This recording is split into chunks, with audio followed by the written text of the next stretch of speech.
Good morning विद्यार्थियों। आज हम हिंदी साहित्य में मुग्धा नामक पुस्तक से सांप की मणि कहानी पढ़ेंगे। इस कहानी के लेखक मुंशी प्रेमचंद हैं। प्रेमचंद जी को कलम का सिपाही तथा कथा सम्राट के नाम से जाना जाता है। मुंशी प्रेमचंद को हिंदी साहित्य का कथा सम्राट कहा जाता है। इन्होंने ग्रामीण परिवेश से संबंधित अनेक कहानियाँ लिखी हैं। उन्हीं कहानियों में से एक कहानी सांप की मणि जिसके विषय में आज हम पढ़ेंगे। कहानी सांप की मणि। सर्वप्रथम हम कहानी के परिचय के विषय में जानेंगे। सांप की अलौकिक मणि के बारे में फैली भ्रांतियों को यह पाठ उजागर करता है। भ्रांतियाँ, गलतफहमियाँ, अर्थात सांप की अलौकिक मणि के विषय में फैली गलतफहमियों के विषय में इस पाठ के विषय में बताया गया है। मणि को पाने के लिए लोग सांप को मार डालते हैं। इस प्रकार की अनेक कहानियाँ व फिल्म के विषय में आप सभी जानते होंगे। लेकिन मणि की प्राप्ति असंभव है, क्योंकि मणि तो मात्र एक साधारण पत्थर है जिसे सांप कभी कभी रात में आखेट के लिए अर्थात शिकार के लिए प्रयोग करता है। आइए हम विस्तार से इस कहानी के विषय में जानें। मैं जब जहाज पर नौकर था तो एक बार कोलंबो भी गया था। यहाँ पर लेखक अपने अनुभवों के विषय में बता रहे हैं। लेखक कह रहे हैं कि जब वह नौकर थे तो एक बार कोलंबो भी गए। बहुत दिनों से वहाँ जाने का मन चाहता था, खासकर रावण की लंकापुरी देखने के लिए। कोलकाता से 7 दिन में जहाज कोलंबो पहुँचा। उस समय यातायात के साधन नहीं थे, इसलिए लोग जहाज से ही यात्रा करते थे। मेरा एक दोस्त किसी कारखाने में नौकर था। लेखक का कोई दोस्त एक कारखाने में नौकर था। मैंने पहले ही उसे खत डाल दिया था। खत का अर्थ है पत्र, अर्थात पहले से ही लेखक ने उन्हें चिट्ठी लिख दी थी, पत्र लिख दिया था। वह घाट पर आ पहुंचा था। हम दोनों गले मिले और कोलंबो की सैर करने चले। जहाज वहाँ 4 दिन रुकने वाला था। मैंने कप्तान साहब से 4 दिन की छुट्टी ले ली। जब हम दोनों खाना खा पी चुके तो गपशप होने लगी। खाना खाने के पश्चात बातचीत होने लगी। वहाँ के सीप और मोती की बात छिड़ गई। समुद्र में पाए जाने वाले सीप और मोती के विषय में चर्चा होने लगी, बातचीत होने लगी।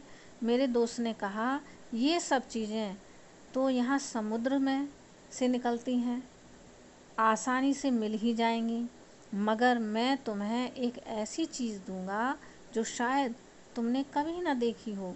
हाँ, उसका हाल किताबों में पढ़ा होगा, उसके विषय में आपने किताबों में पढ़ा होगा, उसकी जानकारी आपको किताब के द्वारा हुई होगी। मैंने आश्चर्य से पूछा, वह कौन सी चीज़ है? उसने कहा, सांप की मणि। मैं चौंक उठा और बोला, सांप की मणि? उसका नाम तो मैंने किस्से कहानियों में सुना है। उसका मोल तो 7 बादशाहों के बराबर होता है, अर्थात वह बहुत कीमती होता है। क्या असली सांप की मणि? वह गर्व से बोला, हाँ भाई, असली मणि तुम्हें मिल जाए तो मानोगे? मुझे विश्वास न हुआ।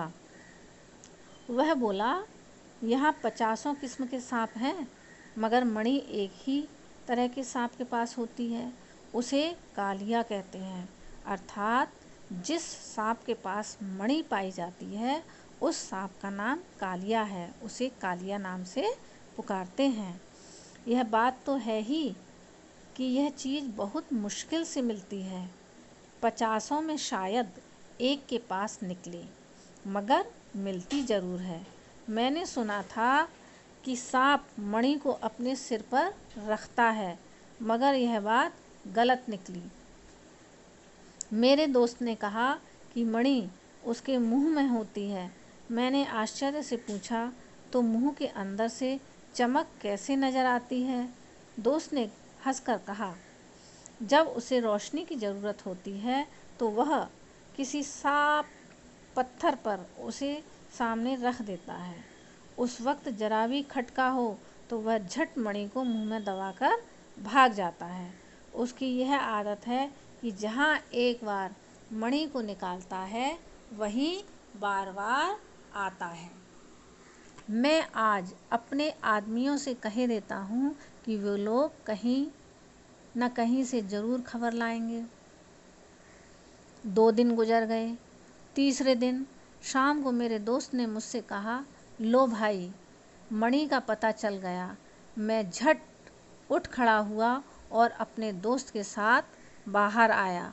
वह आदमी खड़ा था जो मणि की खबर लाया था। कहने लगा, अभी मैं एक सांप को मणि से खेलते देख आया हूँ। अगर आप सभी चलें तो मणि हाथ आ सकती है। हम तुरंत उसके साथ चल दिए। थोड़ी देर में हम सब एक जंगल में पहुँचे। उस आदमी ने एक तरफ उंगली से इशारा करके कहा, वह देखिए, सांप मणि रखे बैठा है। मैंने उस तरफ देखा तो सचमुच 20 गज की दूरी पर एक सांप फन उठाए बैठा था और उसके आसपास उजाला हो रहा था, अर्थात मणि से प्रकाश निकल रहा था, जिसके कारण आसपास उजाला दिखाई दे रहा था। पहले तो मैंने समझा कि शायद जुगनू हो, पर रोशनी ठहरी हुई थी। जुगनू की चमक चंचल होती है, कभी दिखाई देती है, कभी गायब हो जाती है। मैं बड़ी देर तक सोचता रहा कि किस उपाय से मणि हाथ लगे। आखिर मैंने उस आदमी से कहा, मुझसे बड़ी गलती हुई कि बंदूक नहीं लाया, इसे मारकर मणि को उठा लेता। लेखक ने सोचा कि यदि मैं बंदूक ले आता तो सांप को मारकर मणि उठा लेता।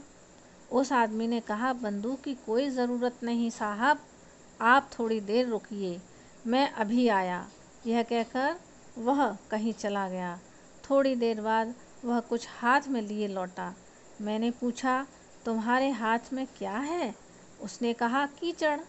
मैंने पूछा, कीचड़ का क्या होगा? उसने कहा, चुपचाप देखिए मैं क्या करता हूँ।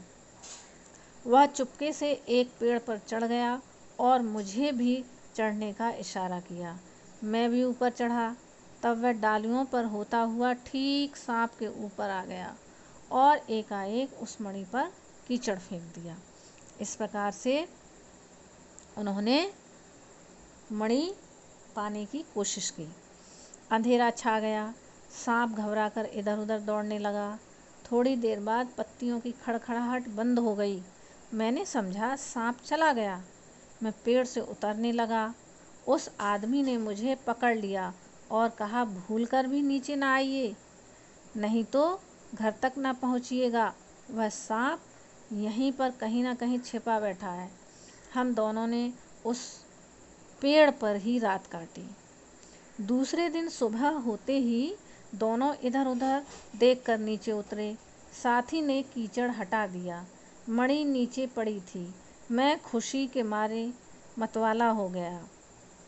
जब हम दोनों घर पहुँचे तो मेरे दोस्त ने कहा, अब तुम्हें विश्वास हो गया या अब भी नहीं? मैंने कहा, हाँ, सांप के पास से इसे लाया हूँ ज़रूर, मगर मुझे अभी तक संदेह है कि यह वही मणि है जिसका मोल 7 बादशाहों के बराबर है। दरियाफ्त करने पर मालूम हुआ कि यह एक किस्म का पत्थर है जो गर्म होकर अंधेरे में जलने लगता है। जब तक वह ठंडा नहीं हो जाता वह इसी तरह चमकता है। सांप इसे दिन भर मुंह में रखता है ताकि यह गर्म रहे। रात को यह इसे किसी जंगल में निकालता है और इसकी रोशनी में कीड़े मकोड़े खाता है। अर्थात इस कहानी से हमें यह पता लगता है कि इस जीव जगत में हजारों ऐसे आश्चर्यजनक सत्य छिपे हुए हैं जो हमारी मानसिकता को बदल सकते हैं। अर्थात इसलिए हमें इस प्रकार की कहानियों से इन जीव जंतुओं के विषय में जानकारी प्राप्त होती है।